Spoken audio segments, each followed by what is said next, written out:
Okuva mu buto bwange sibaddeeko mu ssanyu ng'abaana abalala. Nze kundabira wano, naye amazima gali nti nkulidde ku kisa kya Katonda.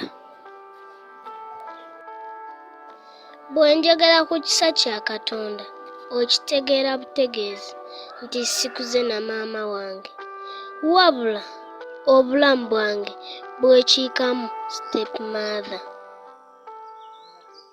Nze okutuuka okudduka ewaka saakikola nti lwakuba nali mwana wa ddalu, naye nali ntuuse ku pooyinti nga ndaba muka kitange anzita. Kwegamba obulamu bwange bubadde matankane ng'empale z'aba7. Ensoma yange endya n'ensula.